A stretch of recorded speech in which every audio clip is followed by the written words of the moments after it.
बिस्मिल्लाहिर्रहमानिर्रहीम। मैं हूं डॉक्टर दानियाल और आप देख रहे हो डॉक्टर दानियाल मेडिकल एजुकेशन। आज का जो हमारा टॉपिक है वो है 9th क्लास बायोलॉजी का दूसरा चैप्टर है solving a biological problem. Biological problem हम किसे कहते हैं? ये हमारे पास हमारे लिविंग ऑर्गेनिज्म से बनते हैं, ठीक है। फॉर एग्जांपल हमारे पास वायरस हो गया, हमारे पास मुख्तलिफ किस्म के वायरस वगैरह मुख्तलिफ किस्म के मसाइल आते हैं जिसके बारे में हम बायोलॉजिकल मेथड के ज़रिए इसके बारे में छानबीन करते हैं। तो फिर उसे हम क्या कहते हैं? Solving a biological problem.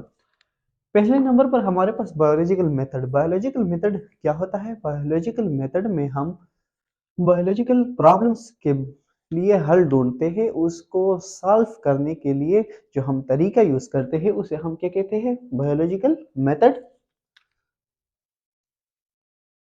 Used. Biological method used for solving a biological problem.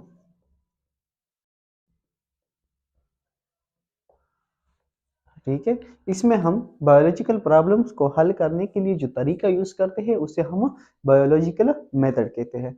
अब हमारे पास बायोलॉजिकल मेथड्स के मुख्तलिफ स्टेप्स है, जिन स्टेप्स के जरिए स्टेप बाय स्टेप हम इन बीमारी यानी इस डिजीज या वायरस के बारे में तशखीस करते हैं। जैसे कि कोविड-19 जो है, कोरोना जो है, इसके बारे में जो हम मुख्तलिफ इसके बारे में पता लगाने उसके लिए इलाज ढूंढने में इन सब चीज़ों में जो जितने भी स्टेप्स इन्वॉल्व थे उसे हम क्या कहते हैं? Biological method. उसके बारे में हम बायोलॉजिकल मेथड के जरिए मुख्तलिफ किस्म की इंफॉर्मेशन इकट्ठे करते हैं, फिर उसके पर ये मुख्तलिफ किस्म के एक्सपेरिमेंट करते हैं और इससे एक कंक्लूजन निकालते हैं और फिर इस पर हम इसके बिना पर हम मुख्तलिफ किस्म की मेडिसिन वगैरह तैयार करते हैं।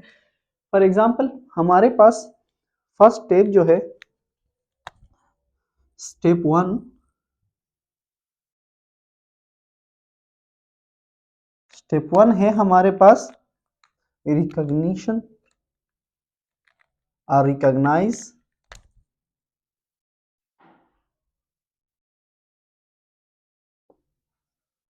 A biological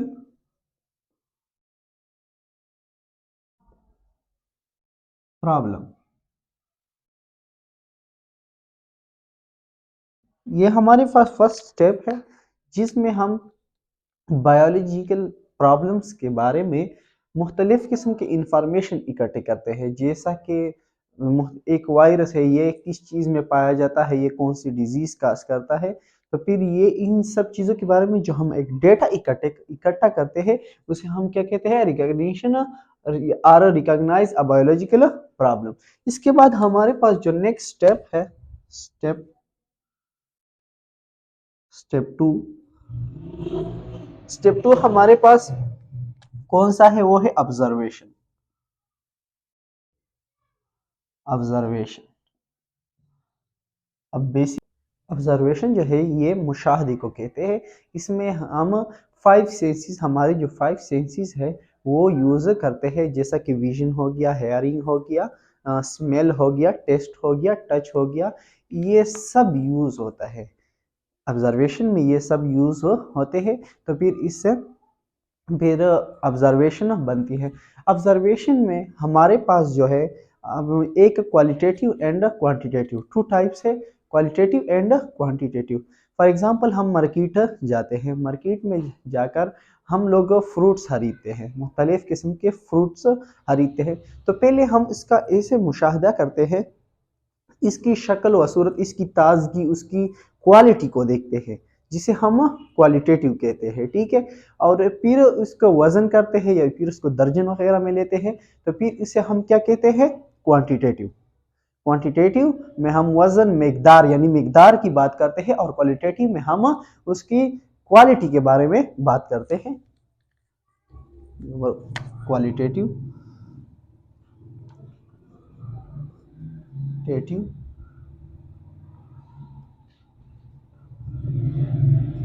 qualitative and quantitative.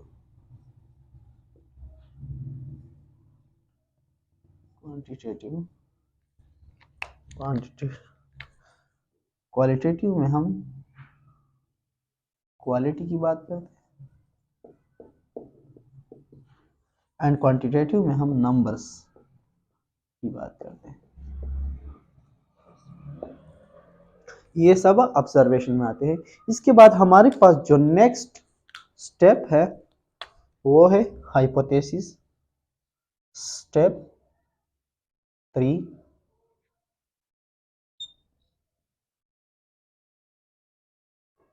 Hypothesis.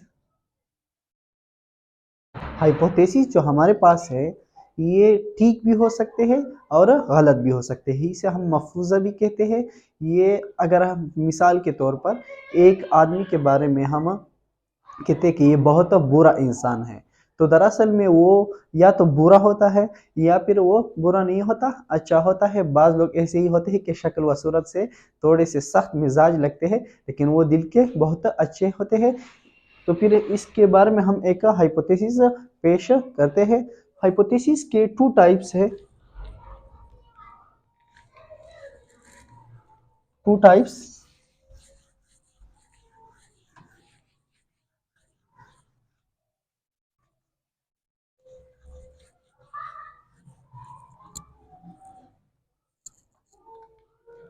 Deductive,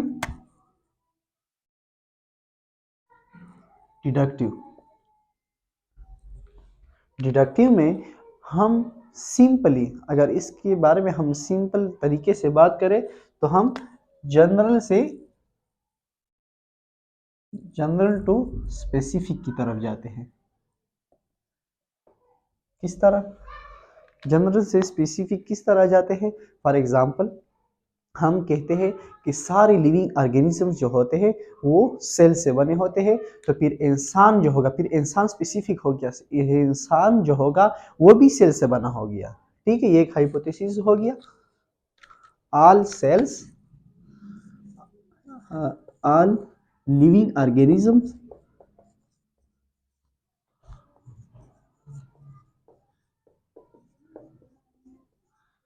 composed from cells। ये हमारे पास जनरल बात हुई। ठीक है, so the human is composed from cell. अब इसके बाद हमारे पास जो दूसरा टाइप है वो है इंडिडक्टिव, इंडक्टिव,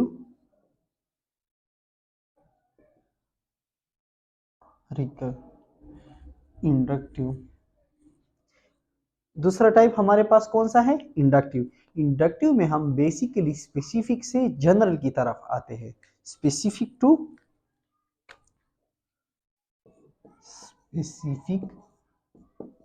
जनरल। फॉर एग्जाम्पल हम कहते हैं कि माइक्रो ऑर्गेनिजम्स जो है, माइक्रो ऑर्गेनिजम्स जो है वो किस चीज से बने होते हैं? सेल से बने होते हैं। तो फिर सारे लिविंग ऑर्गेनिजम्स जो होंगे वो उसकी बॉडीज जो है वो सेल से बने होंगे। तो फिर माइक्रो ऑर्गेनिज्म जो है ये हमारे पास स्पेसिफिक हो गया, और सारे लिविंग ऑर्गेनिज्म जो है ये तो फिर जनरल बात हुई। Micro organisms having a cell in their bodies,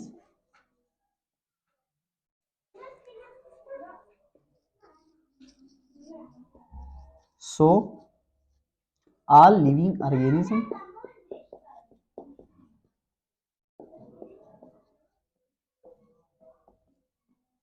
have cells in their bodies।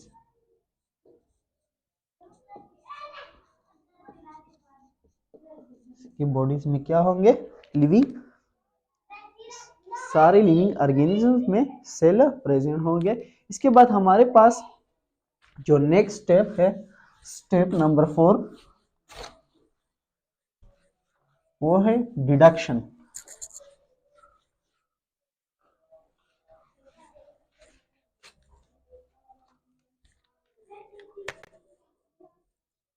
Deduction deduction जो है, इसमें बायोलॉजिस्ट जो होते हैं वो हाइपोथेसिस को सही मानकर, महफूजात को सही मानकर एक एक्सपेक्टेड रिजल्ट निकालते हैं, जिसे हम क्या कहते हैं, deduction.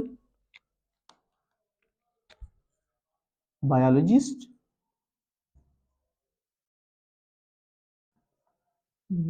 considers the hypothesis true, इसको ट्रू मान लेते हैं, and take expected conclusion. Conclusion एक नतीजा अखज करते हैं, फिर इसे हम क्या कहते हैं, डिडक्शन। इसके बाद हमारे पास डिडक्शन में ज्यादातर इफ एंड देन का इस्तेमाल होता है। अब आप लोगों कहेंगे कि बायोलॉजी के सब्जेक्ट में इफ एंड देन कहाँ से आ गए, इससे तो हम इंग्लिश में तंग है। लेकिन for example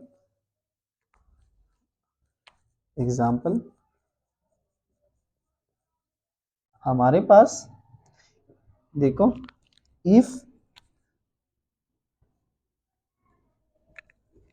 all living organism, हमारे पास सारे लिविंग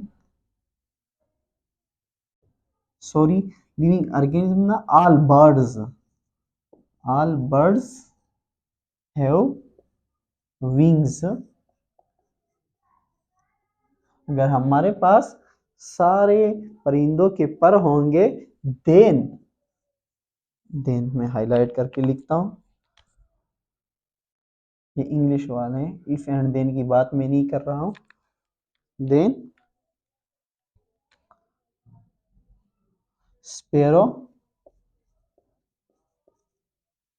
हैव आल्सो विंग्स। ये हम एक डिडक्शन निकालते हैं, एक हाइपोथेसिस से हम एक नतीजा निकालते हैं, एक एक्सपेक्टेड कंक्लूजन निकालते हैं, जिसे हम डिडक्शन कहते हैं। इसके बाद डिडक्शन के बाद हमारे पास एक्सपेरिमेंट आता है। एक्सपेरिमेंट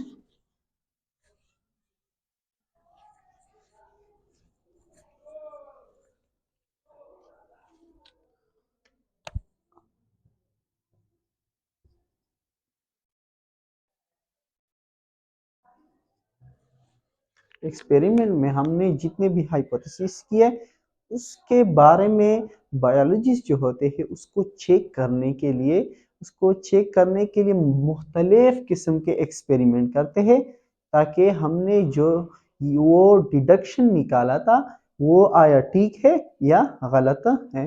अगर वो ठीक साबित हुआ तो फिर वो एक्सेप्टेबल होगा, अगर गलत साबित हुआ तो फिर वो एक्सेप्टेबल नहीं होगा। फॉर एग्जाम्पल पहले हम ये लिख लेते हैं, checks the hypothesis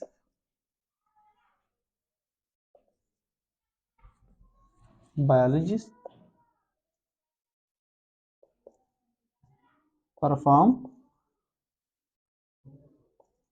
performs different experiments. मुख्तलिफ किस्म के एक्सपेरिमेंट करते हैं to check that deduction is wrong is wrong or true। For example हमारे पास एक बीमारी मलेरिया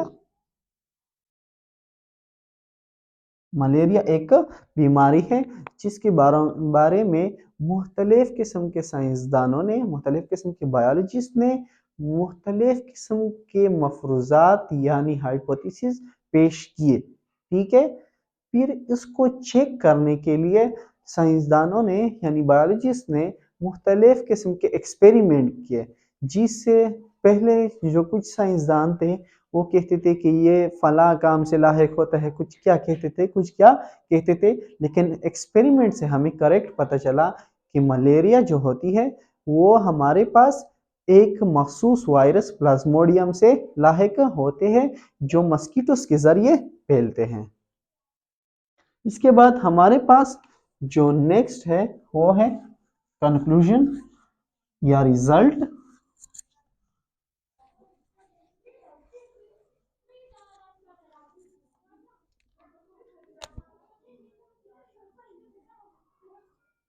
कंक्लूजन में हमने जितने ऊपर जो एक्सपेरिमेंट किए, ठीक है, उससे जो हमें डेटा मिल गया, फिर इससे हम एक कंक्लूजन, बायोलॉजी जो होते हैं वो एक कंक्लूजन निकालते हैं। फॉर एग्जांपल हमारे पास मलेरिया जो है, मलेरिया के बारे में जो मुख्तलिफ किस्म के एक्सपेरिमेंट होते हैं, मुख्तलिफ किस्म के एक्सपेरिमेंट से फिर हमें पता चलता है कि ये किस वजह से हमें लाहिक होती थी, किस तरह ये फैलते थे। तो फिर इन सब चीज़ों के बारे में मालूमात हासिल होते हैं और हमें एक कंक्लूजन मिल जाता है।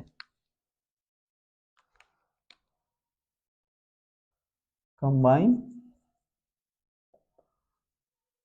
all data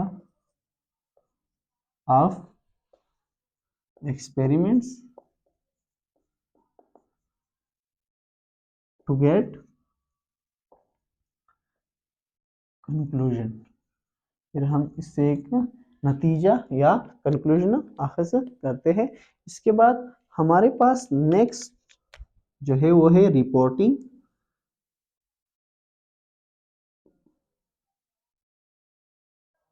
रिपोर्टिंग में अब हमारे पास कंक्लूजन तो आ गया, लेकिन सबसे इम्पोर्टेंट जो है कंक्लूजन को पब्लिश भी करना है।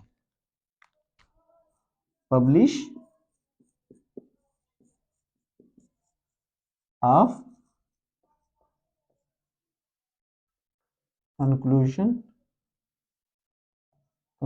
को पब्लिश भी करना है। किस चीज के जरिए? थ्रू रिसर्च पेपर्स और रिसर्च आर्टिकल्स, बुक्स और इश्तिहारात वगैरह के जरिए हम इसे क्या करते हैं? पब्लिश करते हैं। देखिए, इसको पब्लिश करना निहायत ही ज़रूरी है, क्योंकि जब हम उसको, इस कंक्लूजन को पब्लिश करते हैं तो फिर इसके बारे में मुख्तलिफ किस्म के अद्वियात बनते हैं, इसके रोकथाम के लिए मुख्तलिफ किस्म के फिर कवानीन वगैरह बनाए जाते हैं। फिर इसके लिए हम पहले से तैयार रहते हैं। अगर हमें पता ही ना हो कि मलेरिया बीमारी जो है ये किस वजह से आती है, इसका इलाज क्या है, तो फिर हम तो कुछ नहीं कर सकते। अगर हमें फिर यहाँ पर कंक्लूजन, फॉर एग्जांपल मलेरिया बीमारी की हमें मुख्तलिफ डिटेल पता चल गई और कंक्लूजन मिल गई, तो फिर हम उसे लोगों तक और दूसरे साइंसदानों यानी बायोलॉजिस्ट तक के साथ शेयर करेंगे कि वो इसके बारे में मुख्तलिफ किस्म के अद्वियात बनाए और इसके रोकथाम के लिए खसूसी इंतज़ाम करें। ये था हमारा आज का लेक्चर। अगर आप लोगों को वीडियो पसंद आए हो तो प्लीज़ सब्सक्राइब एंड लाइक करना ना भूलिएगा। Thank you, वस्सलाम।